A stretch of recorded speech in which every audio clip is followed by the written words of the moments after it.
আসসালামু আলাইকুম এভরিওয়ান, আশা করছি সকলে ভালো আছেন। আমাদের আজকের রেসিপি নাস্তা শুধুমাত্র একটা ডিম এবং এক কাপ আটা দিয়ে মাত্র 5 মিনিটে নাস্তা তৈরি করে দেখাবো। আশা করছি আপনাদের সকলের কাছে ভালো লাগবে অবশ্যই আমাকে সাপোর্ট করবেন। আর এই নাস্তাটি বানাতে কিন্তু খুব বেশি ঝামেলা নেই, ঘরে যা থাকবে তাই দিয়েই কিন্তু আপনারা তৈরি করে নিতে পারবেন। বিকালের নাস্তায় চায়ের সঙ্গে যদি আপনারা খান অনেক মজা লাগবে, এবং এক পাশে যদি আপনারা চা তৈরি করেন আর এক পাশে নাস্তা তৈরি করেন তাহলে কিন্তু খুব ইজি ভাবে হয়ে যাবে। তো চলুন দেখে আসি আমি নাস্তা কিভাবে তৈরি করব। তো নাস্তা বানানোর জন্য একটা বলে আমি নিয়ে নিচ্ছি একটা ডিম, অবশ্যই রুম টেম্পারেচারে থাকতে হবে ডিমটা।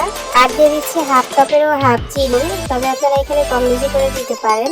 এখন আমি একটা কাঁটা চামচের সাহায্যে ডিম এবং চিনিটা খুব সুন্দর করে ফেটিয়ে নেব, যতক্ষণ না পর্যন্ত ডিমের সঙ্গে চিনিটা গলে যাচ্ছে ঠিক ততক্ষণ পর্যন্ত। তো দেখতে পাচ্ছেন ডিম এবং চিনি আমি খুব সুন্দরভাবে কাঁটা চামচ দিয়ে ফেটিয়ে নিয়েছি, আর একটু কিন্তু চিনির কোনো দলা ভাব নাই।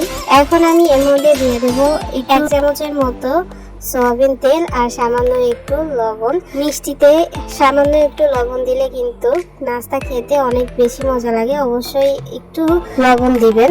লবণ এবং তেল দিয়ে আমি আবারও খুব সুন্দর করে মিশিয়ে নিব। লবণ এবং তেলের সঙ্গে যখন ভালো করে ডিমের মিশ্রণটা মেশানো হয়ে গেছে তখন আমি এইখানে 1 কাপ আটা মেপে নিয়েছি।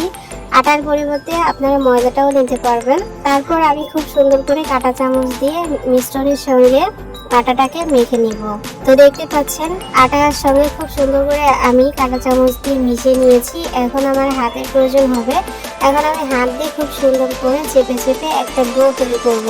এখানে এক্সট্রা কোনো পানি দেওয়ার কোনো প্রয়োজন নেই, একটা ডিমেই কিন্তু হয়ে যাবে আমাদের নাস্তার ডো। তো দেখতে পাচ্ছেন আমি খুব সুন্দর করে কিন্তু আটার মিশ্রণটা তৈরি করে নিয়েছি, মানে ডোটা। এখন আমি এখানে দিয়ে দিচ্ছি কিছু কালো জিরা। এখানে কালো জিরা দিলে কিন্তু দেখতে খুবই সুন্দর লাগবে এবং দাঁতের নিচে পড়লে খেতে অনেক মজা লাগবে। তো দেখতে পাচ্ছেন আমি কালো জিরা দিয়ে আবার খুব সুন্দর করে এখানে আটার ডোটাকে মেখে নিলাম।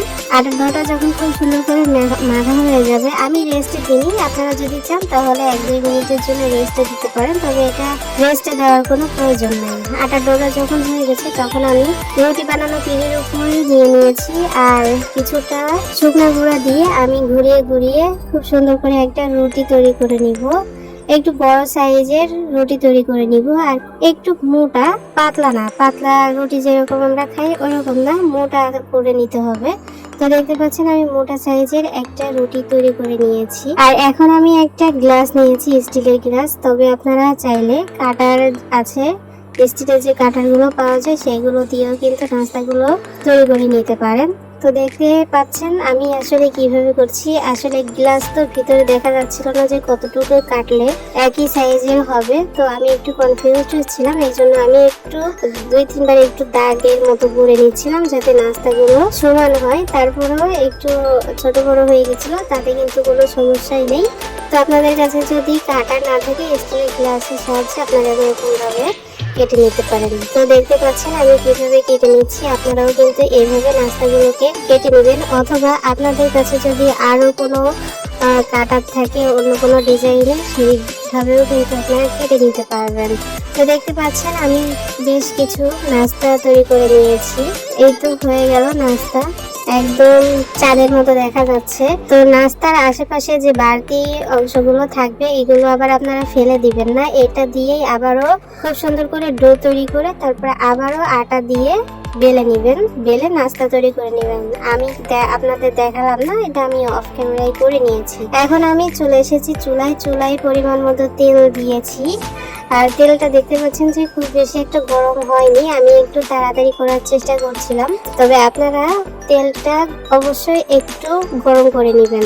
তেলটা গরম অবস্থায় তারপরে নাস্তাগুলো ছাড়বেন, তাহলে কিন্তু নাস্তাগুলো ফুলে একদম ডাবল হবে। আমার নাস্তাগুলো ফুলেছে কিন্তু খুব বেশি একটা ফুলেনি, তবে আপনারা অবশ্যই গরম তেলের মধ্যে নাস্তাগুলোকে ছেড়ে দিবেন, তাহলে দেখবেন অনেক সুন্দরভাবে ফুলে গেছে। তো দেখতে পাচ্ছেন আমি বেশ কিছু নাস্তা দিয়ে দিলাম তেলের মধ্যে, আর নাস্তাগুলো কিন্তু হচ্ছে কিছুক্ষণ পরে দেখা যাবে যে নাস্তাগুলো কিন্তু তেলের উপর প্রায় ভেসে উঠেছে। আর আমি একটা নাস্তা আমি উল্টিয়ে দিচ্ছি যাতে সব পাশে সমানভাবে হয় তার জন্য।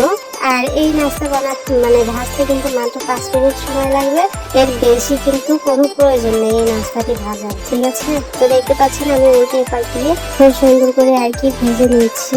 যে যেখান থেকে দেখছেন অবশ্যই আমাকে একটু সাপোর্ট করে যাবেন। তো দেখতে পাচ্ছেন আমি নাস্তাগুলোকে ভেজে নিয়েছি, এরকম অনবরত নেড়ে চেড়ে উল্টে পাল্টিয়ে এরকম কালার করে নিয়েছি। এরকম কালার হয়ে এলে আর ভাজার কোনো প্রয়োজন নেই, আপনারা নামিয়ে নেবেন। এর থেকে বেশি ভাজতে গেলে কিন্তু একদম কালো হয়ে যাবে, পুড়ে যাবে। নাস্তাগুলো আমি এক ধাপ তুলে নিলাম, আর বাকি যেগুলো আছে আমি ধাপে ধাপে আর কি ভেজে তারপর আপনাদেরকে শেয়ার করে দেখাবো। তো নাস্তাগুলো আমার ভাজা হয়ে গেছে, এখন আমি আপনাদেরকে শেয়ার করে দেখাচ্ছি। দেখতে পাচ্ছেন কতটা সুন্দর দেখা যাচ্ছে, খুব সুন্দর একটা কালার চলে এসেছে। আর এই নাস্তা কিন্তু ঠান্ডা হলে আরো অনেক বেশি মজা হবে, আর উপরে কিন্তু অনেকটা ক্রিস্পি হবে। আপনারা বাড়িতে অবশ্যই ট্রাই করবেন। একটা ডিম এবং 1 কাপ আটা দিয়ে তৈরি হয়ে গেল আমাদের দুর্দান্ত বিকেলের নাস্তা। দেখতে পাচ্ছেন বাকি যে নাস্তাগুলো আমি দিয়েছিলাম পরের ধাপে, সেগুলো কিন্তু অসম্ভব মানে একদম গরম তেলে দিয়েছিলাম, এই জন্য অনেক বেশি ফুলেছে। দেখতে পাচ্ছেন একদম ফেটে চৌচে হয়েছে। আর আমি এখন নাস্তা আপনাদেরকে ভিডিও শেয়ার করে দেখাচ্ছি যে ভিতরে কতটা লেয়ার যুক্ত হয়েছে। দেখতে পাচ্ছেন, আশা করছি আমার মুখে বলার কোনো প্রয়োজন নেই, আপনারা দেখে বুঝতে পারছেন। ফাইনালি আমাদের এতটুকুই ছিল আজকের রেসিপি। সবাই অনেক ভালো থাকবেন, সুস্থ থাকবেন। অবশ্যই কমেন্টস করে যাবেন যে আমাদের বিকেলের নাস্তা কেমন লাগলো। আল্লাহ হাফেজ।